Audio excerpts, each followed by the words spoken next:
So now we continue with so we just studied the RBCs in the earlier video. Now we study the WBC. So WBCs are the white blood cells, also called as leukocytes. White blood cells are leukocytes. Leuko means white. Differ from RBCs, that are red blood cells, in having a nucleus and do not contain hemoglobin. So yes, WBCs do not contain hemoglobin, but they do contain the nucleus. The number is much less, usually about 4,000 to 8,000 per mm cube of blood. Now, see, it's very easy to understand one thing, that WBC are our soldiers. Now, suppose if you consider it in our body to be our country, okay, and do you find the soldiers in a country roaming around or patrolling the streets of our main road over here? Okay, कभी ऐसा देखा है कि नहीं, जब देखो तभी soldiers इधर उधर घूमते रहते हैं? नहीं.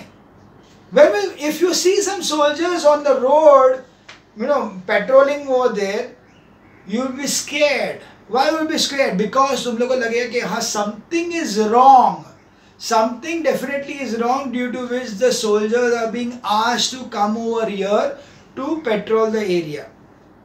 Similarly, WBCs are the soldiers of our body which are required, but if they are in a higher number, means that your body requires them much more, means your body is being attacked by something. Only if your body is attacked by some kind of infection or a disease, then your number of soldiers required in your body increases. Right? So that's why normally you will see that in 1 cubic mm of the blood, there will be only 4,000 to 8,000 WBC. Okay? As compared to the RBC, which were in millions. Okay? 5 million. Yes, 4,000 to 8,000. Q? Because they are not required on a regular basis. They will be required only in case of emergencies. And when that emergency comes up, automatically the WBCs produced by the body will increase. Right? So that's, you can see that most WBCs are amoeboidal and can produce pseudopodia, with which they can squeeze to the walls of the capillaries in the tissue. This is called as diapedesis. That is, di means across and pedesis means oozing out. So it is seen this way, that if this is the blood capillary and if this is the WBC is going to, from the small capillary openings, it can squeeze out, means it can give out a pseudopodia. Pseudopodia is nothing but the kind of a finger-like projection given out by, normally the amoeba does that thing. So it oozes out from this and comes out from this small capillary. So it becomes some pseudopodia से बनाएगा और squeeze in करके पूरा का पूरा ये जो है बाहर निकल जाएगा. So that coming out of the oozing out of the WBC from the capillaries is called as diapedesis. Di means across and pedesis means oozing out. So that's why it is diapedesis is the process by which the WBC comes out of the capillaries to fight against the bacteria which or the germs which is present inside the body. Based on shape and other characteristics, the white blood cells are classified into 2 major categories: granular and non-granular, and 5 distinct types. This is given in a table given. So you can see the WBC are of 5 different kinds. Out of the 5 different kinds, the first thing is that they are of 2 categories. So the WBC is of 2 categories. One is the one which is granular. So first is the granular, and the second one over here is non-granular. Granular यानी क्या? ऐसे grains रहेंगे. अगर उसके body के अंदर ऐसे grains है, तो it is granular. और अगर सब जो ये body है और उसके अंदर body के अंदर नहीं है कुछ भी, then it is non-granular. So granular, non-granular is very simple to understand. Grains, that is granules. If they are present, the granules are present, then they are granular. Non-granular will be not having that cell. So first of all, in the granular, they are basically the one cytoplasm contains granules and nucleus usually constricted into lobes. So in this one, the nucleus will always be in lobes. Like it will be, the nucleus may be not just single, but will be something like this. ऐसे दो lobe में हो, या तो वो ऐसे comfortable तीन के पार्ट में हो, या तो किडनी फॉर्म में हो. तो अगर ऐसे कुछ अलग अलग फॉर्म में रहेगा, तो that is how the granulars will be having the nucleus in case of a distinct kind of constrictions of lobes. So accordingly, we have the first one, which is neutrophils. Okay, so neutrophils are the first kind. They are around 62% of the WBCs are neutrophils. So 62% of the WBCs present in our body are neutrophils. But the neutrophils has got a nucleus which has got 3 to 4 lobes. So if this is the condition, firstly it will be having 3 to 4 lobes. यानी इसे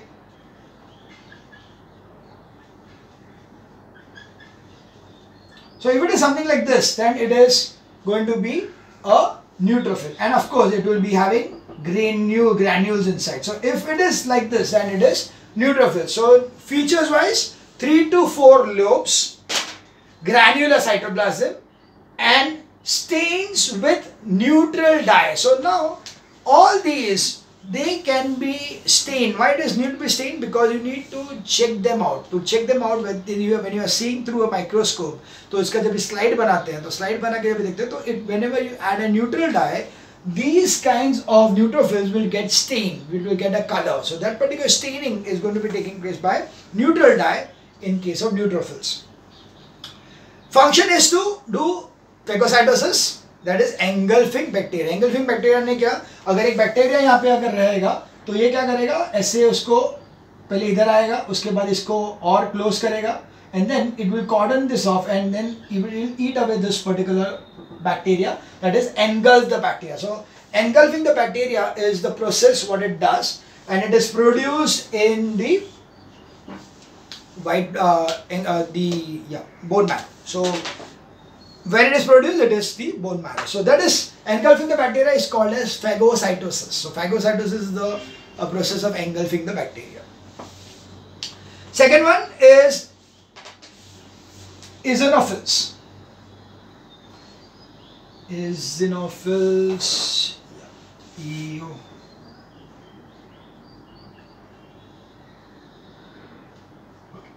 Eosinophils, which is around 2 to 3%. But the count increases during allergy. So whenever a person is suffering from any kind of allergy, then the eosinophil count increases. Now you can easily check your own blood report. Anyway, if you get hold of any blood report, your report or your parents' report, या कोई भी अगर blood report देखना है, और उसमें वहाँ पे सब में दिखा देता उधर ल्यूकोसाइट इतना, न्यूट्रोफिल्स कितना, इजोनोफिल्स कितना, बेसोफिल कितना, तो वो जैसे अगर तुम लोग को दिखेगा कि इजोनोफिल काउंट में उधर लिखा रहेगा और उसमें अगर बोल्ड में लिखा रहेगा कि okay it is this much, you get an idea that the body is suffering from some kind of an allergy. That means maybe some kind of a cough and cold, or maybe just kind of infection somewhere. So somewhere, if the body is suffering from any allergy, then the eosinophil count is going to go high. Otherwise, it is only 2 to 3%, 2.3%. Sorry, 2 to 3% of the, at any time it will be around 2 to 3%. Distinct feature, the nucleus is 2 lobes. So the nucleus over here will be bilobed. Okay, there will be 2 lobes, and of course it will be granular. So if it is 2 lobes, एक headphone जैसा दिखेगा उसके अंदर, तो अगर वो headphone जैसा अंदर दिखता है, तो उसका मतलब है it is eosinophil. So nucleus has 2 lobes, cytoplasmic granules large and stained dark red with eosin acid dye. So there is a eosin acid dye which is going to stain this particular kind of the granules. Function wise, engulf bacteria again, secretes antitoxins. So antitoxins which are required for the body, that antitoxin production is going to be done with the help of, that's why it is connected to allergies, because whenever it is going to be generating when it is going to be present, it is going to generate antitoxin for killing out the toxins. And hence it is associated with allergies. Again, it is produced in the bone marrow. The third one is basophil, which is around 0 to 4%. So the third one over here is the basophil,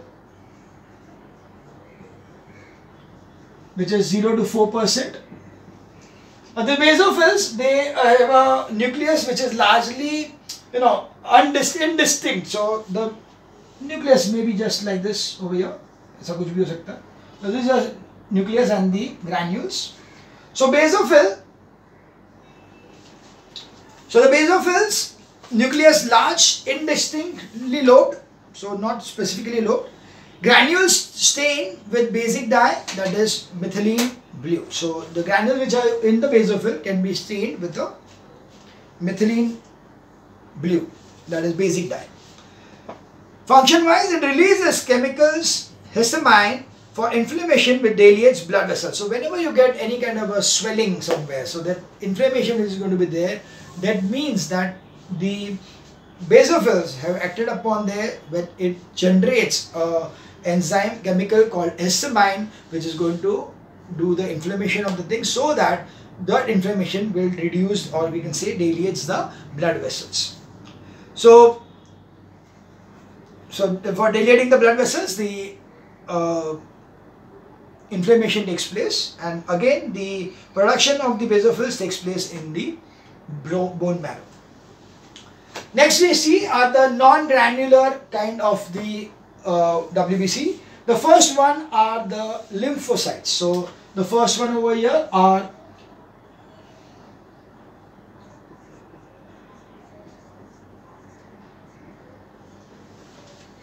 the first one are lymphocytes. The lymphocytes are around 30%. So you can see normally it is this and this which is present in the blood.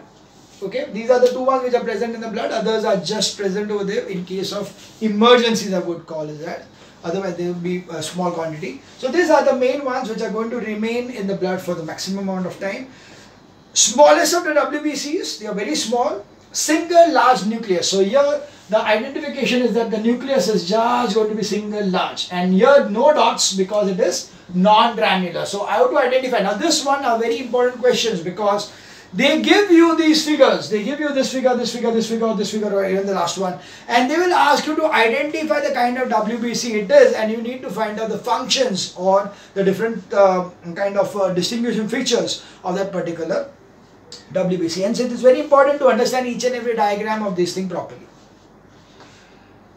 The next one is monocytes, which is 5 to 3%. So that is the last one, which is monocyte.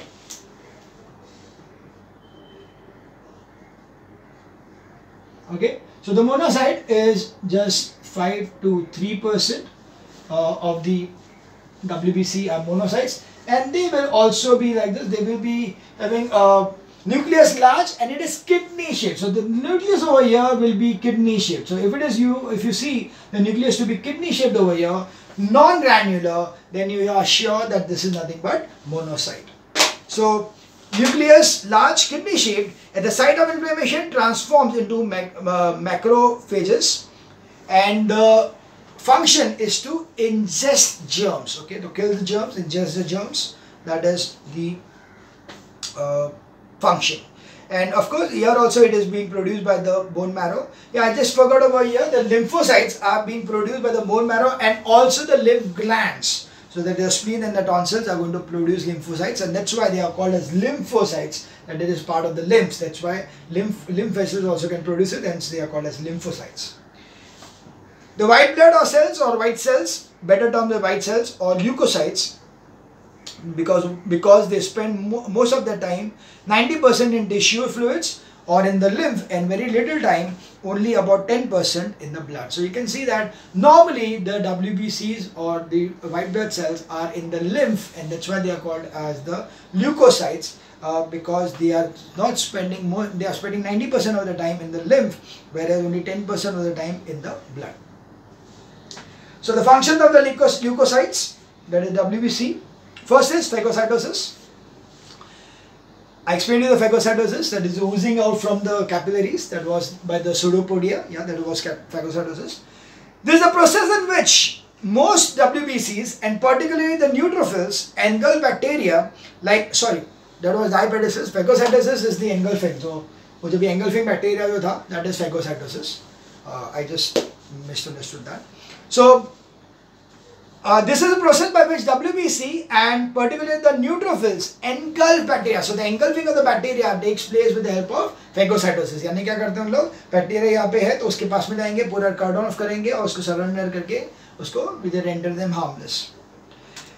An abnormal increase in the WBC counts up to about 50,000 or more per cubic meter indicates, per cubic mm indicates some infection in the body. So whenever the neutrophils is going to increase, or the mechanism, if you find in the blood report that the white blood cell count is increased by more than 50,000, normally it is 4,000 to 8,000, अगर 50,000 तक आ गया उसका मतलब है your body is suffering from some kind of infection.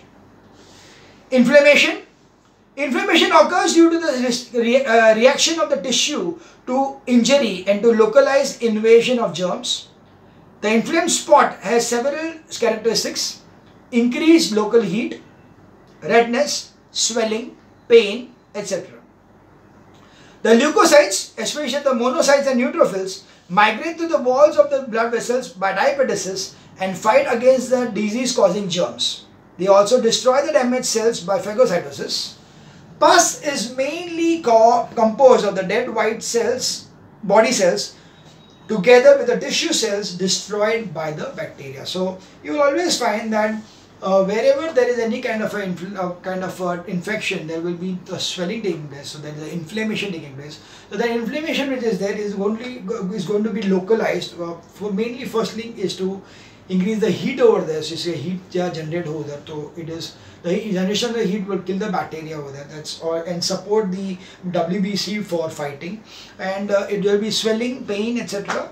And normally it will be such that in those areas, by diapedesis, the WBCs entered into that particular kind of a tissue area where this infection was present, and they cause the damage to the cells. So bacteria is causing the damage to the cells, and accordingly these cells are going to be, the WBCs are going to kill those particular germs. And finally, you will find that from the infection you get pus, the white colored pus, what is coming out. The white colored pus is nothing but the dead WBCs along with the body cells which are dead over there. So the destroyed bacteria, along with the destroyed bacteria, the tissue cells and everything is going to be oozed out from the body as something which is to be thrown out of the body in the form of pus. So the pus, what is, ऐसा समझ लो ना कि battlefield जो है अपना, that is the जहाँ पे bacteria आ गया वो battlefield हो गया, जहाँ पे WBC ने फाइट किया है, तो वहाँ पे जो शहीद हुए अपने सेल्स और बैक्टीरिया सेल्स और जो वाइट ब्लड सेल्स जो है, उसने जो शहीद होने के साथ में उन लोग ने जो बैक्टीरिया को मार के जो रखा है, वो सबको बाहर फेंकने का जो मेथड है, that is nothing but the pus. So pus is that particular excreted out thing which contains the killed bacteria along with the killed our soldiers, that is the WBCs, and some tissue cells. Formation and antibodies. The WBC, especially lymphocytes, produce antibodies which kill or neutralize the germs or the poisons from them. Introducing weakened germs or germ substances, vaccines during vaccination, stimulate formation of particular antibody which at a later stage would destroy the particular disease causing germs if they enter into the body. So that we had studied in the 9th standard H2 Health, that the antibodies are going to be generated either by themselves, that is when coming in contact with the direct infection, or we can take vaccines wherein we are injected by a prototype or a small kind of a weakened germ inside our body, and accordingly the body is going to fight and produce the antibody for it, so that in future when that particular kind of infection tries to enter our body, the body is already prepared to fight against those particular kind of infection. So that is how the antibodies are going to be formed by the WBC together. So antibodies, antitoxins, when disease causing germs gain entry into the bloodstream, they produce poisonous substances called antitoxins, meaning poison, In response, the lymphocytes of the blood produce chemical substances called antibodies which circulate freely in the blood plasma. The antibodies are specific to the toxins for which they are produced. The antibodies act as antitoxins which neutralize, detoxify the poisonous effect of toxins. So yes, whatever toxins, whatever the harmful substances which entered in the body, to make them harmless, the body is going to generate something which is called an antitoxins. So the antitoxins are going to work on the in the blood plasma, present in blood plasma. They are going to make the or neutralize the toxicity of the toxin. Antibodies may persist long after the disease has been overcome, and the person who has recovered becomes immune to the disease. This is underlying principle of vaccination, a deliberate introduction of the weakened disease germ to stimulate production of the specific antibody. So this is how the vaccination takes place, which you already learned in detail in the 9th standard. Origin and life of WBC. So again, the life and origin of the WBC. The WBC are produced in red bone marrow, lymph nodes, and sometimes even in liver and spleen. The average life is about 2 weeks. The neutrophils live only a few hours, and about 125 billion neutrophils are produced each day. The old and worn out WBC are destroyed in the same manner as the RBCs. Yes, so the life cycle is very, very small. It's hardly some few days. Maximum 2 weeks is the average life, whereas the few hours in case of neutrophils, and they are also going to be worn out by the liver or the spleen or the bone marrow. Leukemia is a cancer of the tissue forming WBCs whose number increases manifold at the cost of RBC. So when there is an abnormal increase in the WBC count in such a way that the RBC count is decreased. So see, bone marrow is going to produce RBC as well as WBC. If the RBC count decreases and the WBC count increases, what will happen? The body will be deprived from the oxygen. So when such a thing happens, the body is said to be suffering from blood cancer, that is nothing but leukemia. It is usually a fatal disease. Currently the treatment is only blood transfusion, that is leukopenia, blood transfusion. Where leukopenia is an abnormal decrease in the number of WBC. So if the number of WBC decreases abnormally, it is less than 4,000, then it is called as leukopenia, which is the abnormal decrease in the WBCs. Now we see the next part of the thing, and that is the blood platelets. So the next cell which is present in the blood is the blood platelet.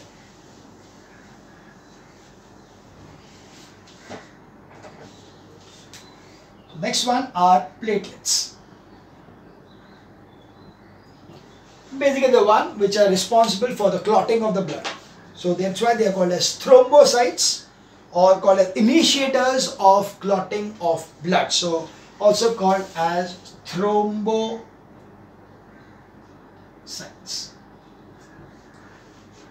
I missed out something. Okay, thrombocytes. Blood platelets are minute, oval or rounded structure, non-nucleated, floating in the blood. So they are just a minute kind of oval rounded structure that doesn't have a nucleus, and they are floating inside the blood.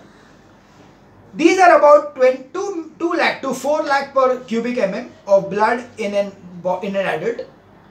The platelets are derived from some giant cell called megakaryocytes. So the megakaryocytes are a giant kind of a cell from which the small kind of the platelets are going to be derived. So megakaryocytes in a manner that are budded off from the megakaryocytes in the manner that each one is completely surrounded with membrane. Their lifespan is 3 to 5 days and are destroyed mainly in the spleen, a lymphatic organ located in the abdomen. They are very important in clotting of blood. At the site of injury, the platelets disintegrate to release a chemical substance, thrombogenesis, which initiates the process of clotting of blood. So the clotting of blood, the process of clotting of blood goes this way. When the blood vessel is cut, the blood escapes from it, but soon a clot is formed on the wound and the flow of the blood is stopped. If it were not so, the injured person would bleed to death. Clotting, also called as coagulation, occurs in series of steps. As follows. First one, the injured tissue cell and the platelets which disintegrate at the site of wound release a substance, thrombokinesis, also called as thromboplastin. More recently, it is called as factor X or Stewart factor. So you can see the first thing is that there is an injured tissue. Okay, injured tissue or tissue cell and platelets are there. So injured tissue cell and platelet are there, and this are going to be reacted, or they are going to release something. So it is going to release what we call is a thromboplastin. So it is going to release thromboplastin. Okay, thromboplastin or thrombokinesis or factor X or Stewart factor. All four names for the same product: thromboplastin, thrombokinesis, factor X or Stewart factor. The second is the thrombokinesis acts as an enzyme, and with the help of calcium ion present in the plasma, it converts a substance, prothrombin, inactive, of the plasma into thrombin, which is active. So the second one is prothrombin.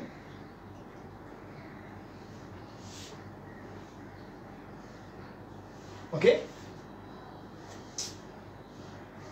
prothrombin in the presence of calcium ions and this plastin. Okay, the factor X along with calcium ions will convert the prothrombin into thrombin.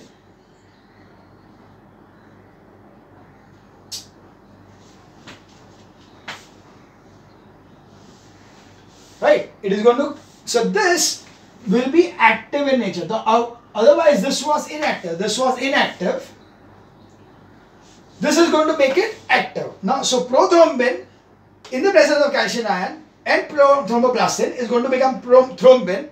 Now this acts as an enzyme. So now this is nothing but an enzyme which is going to work on fibrinogen. So fibrinogen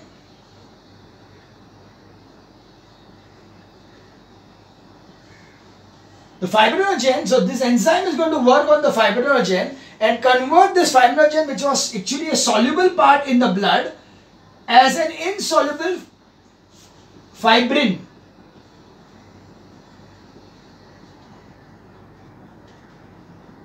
Okay, so the third part is thrombin in the presence of calcium ion acts with the fibrinogen of the plasma to convert into insoluble fibrin. So the insoluble fibrinogen which is present in the plasma is going to be converted into an insoluble fibrin with the help of the thrombin which is present over here. So this fibrin is a solid substance which forms into threads. So it is going to form into thread, and these microscopic threads of fibrin are sticky and form a network or mesh at the wound. So they are going to form a mesh or a network at the wound where the blood cells are trapped in the network of the fibrin, and the network then shrinks and squeezes out the rest of the plasma, which is in the form of a clear liquid, the serum. The solid mass which is left behind is called as a clot or thrombus. So this is going to be, now this fibrin is going to be such that it is going to entrap the RBC in it, and this RBC is going to form into a clot. So the clot, what is going to be formed will be the formation of fibrin plus RBCs forming a clot. So clotting, blood clotting in a test tube, we can say that if some blood is taken in the test tube, a clot will form in the usual way, and the serum squeezed out from the clot which collect on the surface. So if the number of platelets falls to an abnormally low count, then also the coagulation occurs very slowly and often leads to hemorrhage. Such a situation occurs in certain diseases as in the viral dengue fever, which has taken hundreds of lives in Delhi and other states in India since 1996 till date. So yeah, it so happens that if the blood plasma doesn't, see, if the platelets do not function or the platelet count is less, then automatically the clotting will not take place. And if the clotting does not take place, and if there is any internal bleeding in our body, then the internal bleeding will not clot, and accordingly there will not be any stoppage of the blood, and there will be hemorrhage inside the body. And such a thing happens normally in the case of dengue fever. In case of dengue fever, if the platelet count goes drastically low, and when that goes drastically low, and in case due to high fever there is a hemorrhage inside the body, then the body is going to lose out the blood inside the body, and accordingly the person may die. So that's why it is a fatal disease, the viral dengue fever, which has taken many lives in 1996. It is a wrong notion that clotting is dependent on the exposure of the blood to the air. In fact, clotting can be caused by the movement of blood over a rough surface, as on cholesterol deposits in the inside of the blood vessel. So yes, if we consider the blood clotting is going to take place only in the upper layer, where air ke saath mein contact hai, we can see in this case, in any other case, this atmospheric air or anything come into picture? No. There is no way that air is a part and parcel of this particular reaction which is taking place. So that means the clotting has nothing to do with the atmospheric conditions. So clotting can take place even when the blood is flowing inside the capillaries or inside the particular arteries or veins, when they are passing through cholesterol rough deposits. If there is rough deposit of cholesterol, so when they move in the rough deposit of cholesterol, there also the possibility of clotting is there, and that is how the heart attacks takes place, because the capillaries of the heart, if those get the coating of the cholesterol, and that's why there is a clotting of the blood, it will stop the flow of the blood, and the stopping of the flow of the blood will automatically cause the person to be suffering from heart attack, because the heart muscles do not get the required amount of blood through them. So that's how it is going to be difficult for the person to. Now the next part is the blood transfusion and the blood groups. So yeah, sometimes it becomes necessary to inject blood into the body of patients undergoing surgical operations. This is called as blood transfusion. Blood taken from the healthy person, a donor, is introduced through one of the patient's veins, but for doing so it is necessary that the patient's veins necessary to the type of the blood of the transfused should match or compatible with the type of blood of the receiving person. So yes, we know that the blood is always going to, whenever the blood is going to be transfused from one person to another person, you have to check whether the blood is of the same blood group and whether it is of same type, whether the RH factor is also the same or not. So the concept of blood grouping was discovered by Carl Landerstein. RBCs of human blood have specific proteins in their surface. These proteins are called as antigens, and the plasma of the blood has a complementary antibody. So in human there are two types of antigen. One is antigen A and other is antigen B. Depending on the presence of or absence of these antigen, there are four types of blood groups as shown below.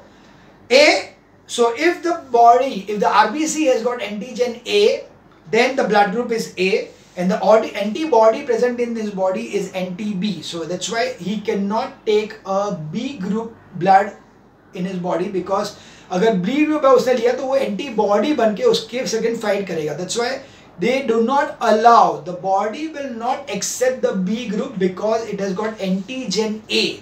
The antigen A will act as an antibody against B. So that's why it has got an antibody B. That means it will not accept the B kind of a blood.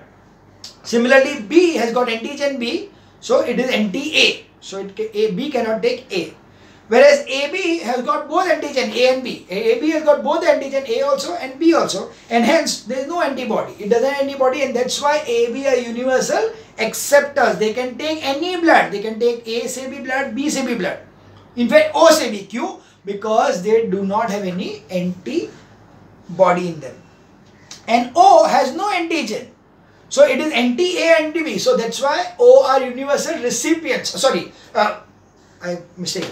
AB is universal recipient. AB can receive blood from A also, B also and O also. But O can give blood but cannot accept blood from A, B or AB, because O are universal donors. They are not recipients. They are not recipients because they cannot receive blood, because they are anti-A and anti-B. So if A enters into the body, it will fight. B enters the body, it will fight. Okay, it will not retain the blood. It will fight against the blood and kill the blood. Okay, that's why it is anti-A and anti-B. So O cannot take A or B, nor AB. It can take only O. So that's why O are universal donors and rare recipients. There are several types of blood grouping, but two of them, ABO system and RH system, are most important. ABO system, according to the ABO system, the human body is classified into 4 types: A, B, AB and O. Besides the transfusion, one's own type of blood, A to A, AB to AB, the other possible transfusion can also be made. That is accordingly, O type can be given to person of all the types of blood, that is O, A, B and AB. Hence, the person of O can be called as universal donor. Okay, he's a universal donor. A person with AB type of blood can receive blood from all types, that is from AB, A, B and O, and therefore he is called as universal recipient. A person with A type can receive blood from A and O type, and a person of B can take from A, B and O type only. The summary of matching is given in the table. So you can see that A can take from A as well as O, whereas B can take from B and as well as O. A can take from all 4 of them, A, B, AB and O, whereas O can take only from O and not from any other one. Then there is one more system, that is the RH system. The blood of most people contain a substance called RH factor. There is an RH factor in most of the blood. So most of the blood has got this RH factor. RH stands for rhesus, a common monkey in which the factor was first discovered. When the blood of such an individual is transfused into a person lacking RH negative, that RH negative, if a RH positive person who has got that particular factor in it is given to a RH negative person, then the blood of the recipient develops an antibody for RH substance, gets sensitized within about 2 weeks of transfusion. Now, if the second person is given such RH negative person, the antibody produced by the first transfusion causes a reaction with the transfused blood, which may even lead to death. So, once suppose there is a negative RH negative person and he is given a RH positive blood. As soon as the RH positive blood goes into the body is not able to accept it, and hence it produces an antibody against the RH factor. तो अगर दूसरी बार उसको blood दिया तो वो directly सीधा fight ही करेगा, क्योंकि ऑलरेडी वो फाइट करने के लिए उसने एंटीबॉडी बना के रखा है. तो as soon as it comes again, then will immediately fight, and it will be such a fight that it will be fatal, because it will kill the blood which is entering inside. It will definitely destroy the whole thing, so which will be fatal. So this is similar to the development of an allergy. So whenever, as simple as what we see कि अपने को एक बार chicken pox हो गया तो फिर next time chicken pox नहीं आ सकता, राइट? क्यों? क्योंकि हम लोग चिकन पॉक्स के जर्म्स को मार डालेंगे, इमीडिएटली जैसे वो आएगा वैसे वो मार डालेंगे उसको by the antibody. Similarly, we have produced an antibody for an RH positive blood. So if we produce the antibody for RH positive blood, so once it is done, the next time when the RH positive is given to you, definitely it is going to kill that thing which is harmful for your body at that time, because you actually require the blood, but in fact वहाँ पे पूरा reaction होके वो आदमी मर जाएगा. Similar happens even in pregnancy. Alibacter in pregnancy, an RH negative woman may get sensitized if she carries a positive child in her uterus. When the husband is RH positive, the first RH positive will be normal, but if she is sensitized, the mother, if sensitized the mother, the second positive child, if conceived soon, may have a problem, sometimes leading to the death of the fetus and abortion. So, if the mother is negative and the father is positive, and if the baby pig is positive, okay, because of the genetics, if it so happens that the positive of the father is given to the baby gets that particular kind of a RH positive kind of a factor. According what will happen, the mother is negative, the child is positive. So if the blood of both get mixed together, which normally doesn't happen because of the placenta, it doesn't happen. But if it happens and the blood get mixed up, then the the female, that is the mother, would get sensitized. And if she gets sensitized, and if she has a second child who too is a positive, then it could lead to abortion, or it could lead to the fetus getting killed. So that's why it is dangerous in such a cases. So that was about RH factor, about this thing. So RH positive may be written as, in short, as RH plus, and similarly RH negative is RH minus. So that's why we normally say that blood group is B RH positive, or we say B positive or A positive. What is A positive, B positive? It's nothing but A positive is A RH positive, B positive is B RH positive, AB negative is AB RH negative. So that is what positive negative about. Okay. So that was about the different kind of blood. Now we move on to the blood circulatory system, but that will be in the next video, about the different ways the blood is circulating in our body.